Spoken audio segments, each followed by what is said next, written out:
किनारे बसी दिल्ली का सियासी मूड काफी हद तक यमुना पर हुई सियासत ने ही बदल दिया। दिल्ली में बीजेपी ने तगड़ी वापसी की है। इस वापसी में बीजेपी के कई अहम फैक्टर रहे हैं। कैसे बीजेपी ने दिल्ली में केजरीवाल के मुफ्त पानी, बिजली और फ्री बस सेवा के तिलिस्म को तोड़ने में कामयाबी हासिल की है, इस रिपोर्ट में देखिए। दिल्ली की जनता के सामने आपदा वालों का नकाब उतर चुका है। दिल्ली विधानसभा चुनाव में बीजेपी ने बड़ा उलटफेर करते हुए आम आदमी पार्टी को चारों खाने चित कर दिया। पीएम मोदी के जरिए आपके लिए दिया गया आपदा शब्द इस रिजल्ट में सटीक बैठता दिखा। दिल्ली में बीजेपी का एम फैक्टर काम कर गया। आपदा नहीं सहेंगे, बदल के रहेंगे। आपदा नहीं सहेंगे,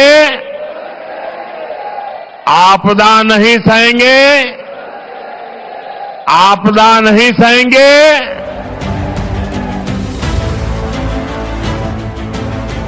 दिल्ली विधानसभा चुनाव के लिए बीजेपी के घोषणा पत्र में महिलाओं के लिए बम्पर सौगात थी। बीजेपी ने महिलाओं को 2,500 रुपए की सम्मान राशि, 500 रुपए में एलपीजी सिलेंडर देने का ऐलान किया। होली दिवाली में मुफ्त सिलेंडर देने की घोषणा की। बीजेपी ने आप सरकार की हर योजना को जारी रखने की घोषणा की। फ्री बिजली, फ्री पानी, महिलाओं के लिए फ्री बस योजना जारी रहेगी। हर गर्भवती महिला को 21,000 रुपए बीजेपी देगी। हम दिल्ली को प्रदूषण से मुक्त और दुनिया का सबसे सुंदर शहर बनाना चाहते हैं और मेरा विश्वास है कि भारतीय जनता पार्टी की जीत के कारण प्रधानमंत्री मोदी जी के नेतृत्व में अब दिल्ली की तस्वीर बदलेगी।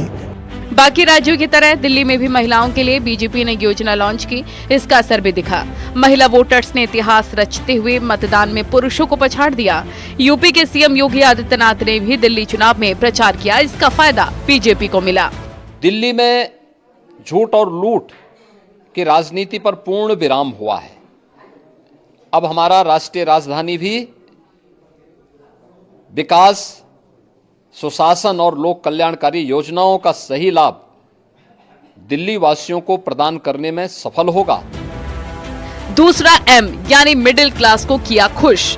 मध्यम वर्ग को भी मोदी सरकार ने चुनाव से पहले बड़ी सौगात दी। बजट में 12 लाख रुपए तक की आय को टैक्स फ्री किया गया। सभी आय वर्गों के लिए कर में कटौती की गई, जिससे मध्यम वर्ग और नई नौकरी पाने वालों को बहुत लाभ होगा। तीसरे एम में दिखाई दी मोदी की गारंटी। बीजेपी ने अपने चुनावी प्रचार में मोदी की गारंटी को प्रमुख कैंपेन के तौर पर उठाया। पूरे चुनाव के दौरान बीजेपी नेताओं ने जीत का दावा करते हुए इसे पीएम की गारंटी के तौर पर बताया। दिल्ली चुनाव परिणामों पर रवि किशन ने कहा, मोदी की गारंटी केजरीवाल की गंदी राजनीति का अंत हुआ। हम हर हर महादेव, धन्यवाद माई बाबा काका बच्चा हो, हमार बात सुन ल, मन ल। काहे मोदी जी का जरूरत रहे, काहे भाजपा चाहिए, आप लोग सुने मेरी बात। और काहे हम बताए कि लोगन के जिंदगी झंड बा, ई शीश महल वाला लोगन के, ये लोगन के घमंड तोड़े का समय आ गई बा। तो धन्यवाद। तब उहर बात भइल ना, जब हम कहे कि तकरार छिड़ल बा त तकरार चली भैया हो। चौथा एम यानी मुस्लिम वोटर। दिल्ली के 70 निर्वाचन क्षेत्रों में से 7 सीटें ऐसी हैं जहां मुस्लिम वोटर निर्णायक भूमिका में हैं। ये सीटें मटिया महल, बाबरपुर, सीलमपुर, ओखला, मुस्तफाबाद, चांदनी चौक और बल्ली मारान हैं।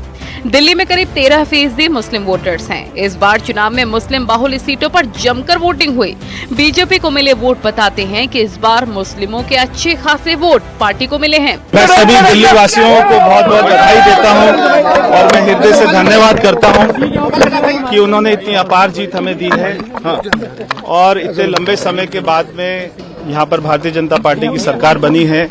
सबसे खुशी की बात यह है कि जो दिल्ली में सरकार बनेगी वो प्रधानमंत्री जी के साथ में चलकर काम कर पाएगी। दिल्ली की सत्ता में बीजेपी के 27 साल बाद वापसी हो रखी है। आम आदमी पार्टी के नंबर 1 नेता अरविंद केजरीवाल नई दिल्ली विधानसभा सीट से चुनाव हार गए। वहीं दूसरे नंबर पर नेता मनीष सिसोदिया भी जंगपुरा विधानसभा सीट से चुनाव हार गए। जंगपुरा विधानसभा का चुनाव हम सब कार्यकर्ताओं ने मिलकर बहुत मेहनत से लड़ा। जंगपुरा विधानसभा के लोगों ने भी बहुत प्यार, मोहब्बत, सम्मान दिया, लेकिन 600 वोट से लगभग 600 वोट से उसमें हम पीछे रह गए। तो मैं जो कैंडिडेट जीते हैं उनको बधाई देता हूँ। बीजेपी ने सीएम पद का चेहरा दिल्ली चुनाव में घोषित नहीं किया था, जिसका उसे फायदा हुआ और वोट नहीं बढ़ पाए। बीजेपी इस फॉर्मूले पर हरियाणा, छत्तीसगढ़, राजस्थान, मध्य प्रदेश, महाराष्ट्र में चुनाव जीत चुकी है। न्यूज़ 18 के लिए ब्यूरो रिपोर्ट।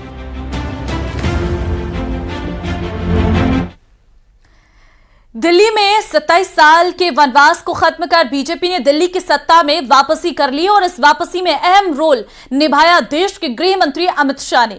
दिल्ली में शाह की चाणक्य नीति के चलते 21वीं सदी में पहली बार कमल खिला है। 27 साल बाद वापसी, आपका सफाया। दिल्ली में खत्म हुआ बीजेपी का वनवास। चाणक्य की चाल से दिल्ली फतेह। शाह का मिशन दिल्ली हुआ पूरा।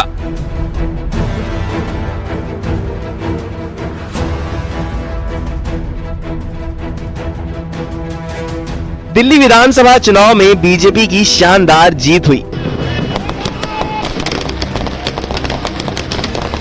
और इस जीत में देश के गृह मंत्री अमित शाह का बड़ा योगदान रहा। शाह की नीति ने दिल्ली में वो कर दिखाया जिसका इंतजार बीजेपी को पिछले 27 सालों से था। दिल्ली चुनाव को लेकर शाह ने इस बार प्रचार फ्रंट फुट पर किया और दिल्ली में बीजेपी का वनवास खत्म करने में अहम योगदान निभाया। शाह ने दिल्ली में कुल 18 कार्यक्रम किए, जिसमें 12 जनसभाएं और 4 रोड शो शामिल थे। अपने चुनावी अभियान के दौरान अमित शाह ने दिल्ली की जनता से सीधे जुड़ते हुए उनकी समस्याओं को जाना और उनकी हर समस्या के समाधान का आश्वासन दिया। गृह मंत्री अमित शाह ने 11 जनवरी को झुग्गी बस्ती के लोगों से जुड़ने के लिए नई दिल्ली के JLN स्टेडियम में झुग्गी बस्ती सम्मेलन किया। उसके बाद 25 जनवरी को राजौरी गार्डन और त्रिनगर विधानसभा में बीजेपी का संकल्प पत्र का विमोचन किया। अगले दिन 26 जनवरी को नरेला विधानसभा में जनसभा की।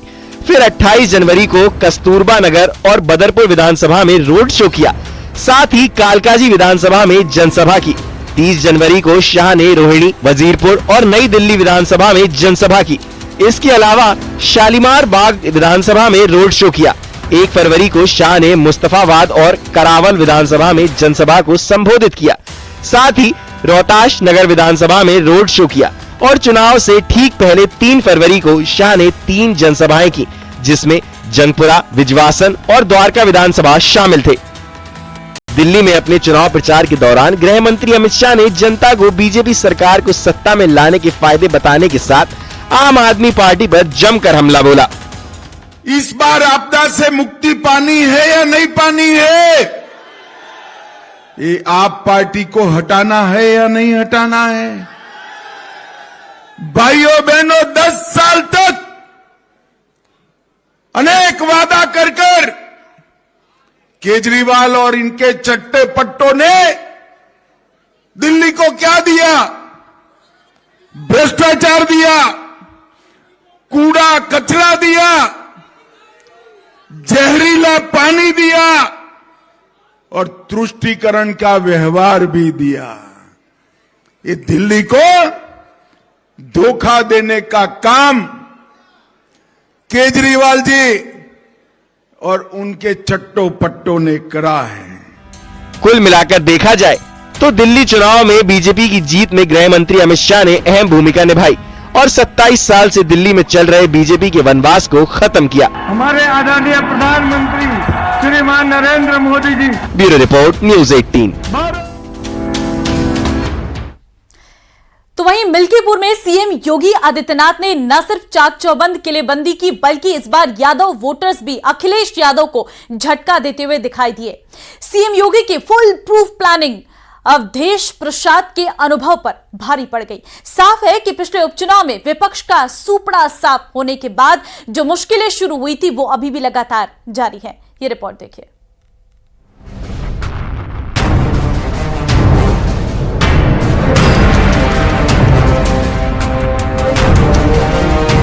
मिल्कीपुर उपचुनाव सीएम योगी और अखिलेश यादव दोनों के लिए साख का सवाल था। मिल्कीपुर सीट बीजेपी के हिस्से आ चुकी है और यहां अवधेश प्रसाद का लंबा अनुभव भी अखिलेश यादव के काम नहीं आ सका। 2024 में अवधेश प्रसाद की अयोध्या में जीत पर विपक्ष ने जश्न मनाया था।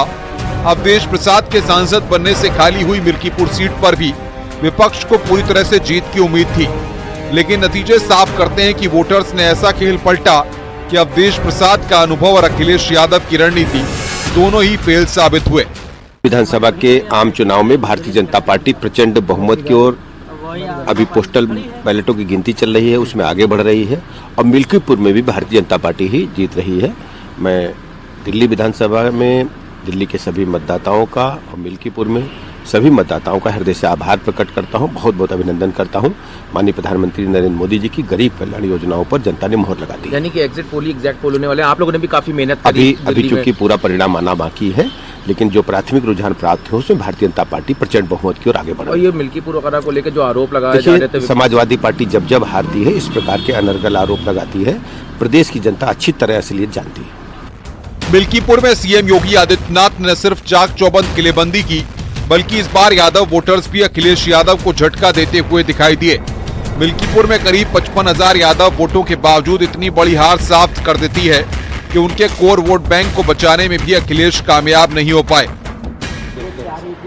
देखिए, हम बहुत पहले से कहते आ रहे हैं, वहाँ के नब्ज को हमने टटोला था जब 2 सभा की थी, तो जनता को दुधारू गाय चाहिए, विकास रूपी दूध। तो विकास रूपी दूध के लिए सत्ता के पास दुधारू गाय है और विपक्ष के पास ठाठ गाय है। तो जनता विकास रूपी दूध लेने के लिए सत्ता के साथ खड़ी थी और आज उसका रिजल्ट है। देखिए, करहल और शीशा मऊ जीते, जो जीतते हैं तब वो नहीं बोलते हैं, हार जाते हैं तो आरोप प्रत्यारोप लगाते हैं। मिल्कीपुर में कमल खिलने के पीछे के फैक्टर्स की बात करें तो यहां सीएम योगी ने जो ग्राउंड टीम तैयार की और हर पहलू को मॉनिटर करते हुए चुनाव प्रचार को आगे बढ़ाया, वो कारगर साबित हुआ। सीएम योगी ने खुद संभाली कमान, 6 महीनों में 6 रैलियां की, नए चेहरे पर लगाया दाव, जमीनी कार्यकर्ता चंद्रभानु पर दाव, ग्राउंड पर उतरकर प्रचार, 7 मंत्रियों की टीम जुटी रही। यादव वोटर्स में सेन, सीएम योगी पर जताया भरोसा, परिवारवाद के मुद्दे पर हमला, अवधेश प्रसाद को चौतरफा घेरा। देखिए, भारतीय जनता पार्टी ये समाज के हित को साधते हुए विकास की तरफ आगे बढ़ाने वाली पार्टी है। हमेशा भारतीय जनता पार्टी का लक्ष्य है कि समाज उन्नति और विकास के पथ पे आगे बढ़े। और जो मिल्कीपुर विधानसभा का उपचुनाव है, चाहे दिल्ली विधानसभा का चुनाव का परिणाम है, इसमें जिस तरीके से Bharatiya Janata party leading position में जा रही है, ये साफ बताने के लिए काफी है कि जनता को पूरी तरीके से हमारी मोदी और योगी सरकार के गुड गवर्नेंस पर भरोसा है। हमने धरातल पे उतर के विकास को सुनिश्चित किया है, हमने धरातल पे उतर के समाज की उन्नति को सुनिश्चित किया है और ये जीत हमारी जनता को समर्पित रहेगी और हम जनता की सेवा के भाव से इसी तरीके से आगे बढ़ते रहेंगे। सीएम योगी आदित्यनाथ ने न सिर्फ मिल्कीपुर सीट पर नए चेहरे पर दांव लगाकर एक बड़ी लड़ाई जीती है, बल्कि मिल्कीपुर में यादव वोटर्स का भरोसा भी शिफ्ट होता दिखा। अवधेश प्रसाद के लंबे अनुभव के बावजूद बीजेपी ने जो परिवारवाद का मुद्दा उठाया, वो अजीत प्रसाद के लिए भारी पड़ गया। उपचुनाव में यादव वोटर्स ने भी समाजवादी पार्टी को झटका दिया। वहीं मुख्यमंत्री योगी आदित्यनाथ की फुल प्रूफ रणनीति भी काम कर गई। जहां पिछले उपचुनाव की अगर बात की जाए तो लगातार विपक्षी पार्टियां चुनाव हार रही थी, वह सिलसिला मिल्कीपुर उपचुनाव में भी जारी रहा और विपक्ष की मिल्कीपुर उपचुनाव में करारी शिकस्त हुई। समाजवादी पार्टी मिल्कीपुर उपचुनाव बड़े अंतर से हार गई। कैमरामैन गोपीगिरी के साथ संकेत मिश्रा, न्यूज़ 18 अयोध्या। चलिए बात कर लेते हैं महाकुंभ की। महाकुंभ मेले में 27वें दिन भी श्रद्धालुओं की भारी भीड़ उमड़ी है। रात 8 बजे तक 1 करोड़ 32 लाख श्रद्धालुओं ने डुबकी लगाई है। 1 करोड़ 22 लाख श्रद्धालु और 10 लाख कल्पवासियों ने अब तक डुबकी लगाई है। महाकुंभ क्षेत्र में श्रद्धालुओं की सुविधा के लिए तमाम इंतजाम किए गए हैं। सुरक्षा व्यवस्था भी चाक चौबंद है। प्रशासन पूरी तरह से मुस्तैद है। यही वजह है कि श्रद्धालु बेहतर इंतजामों के लिए योगी सरकार की तारीफ कर रहे हैं। आपको बता दें कि महाकुंभ में अब तक 42 करोड़ से अधिक लोग संगम में स्नान कर चुके हैं। तो तस्वीरें आपको बता रही हैं कि महाकुंभ में किस तरीके से श्रद्धालुओं के आने का सिलसिला लगातार जारी है। स्नान पुण्य कर श्रद्धालु महाकुंभ मेला परिसर में भ्रमण कर रहे हैं।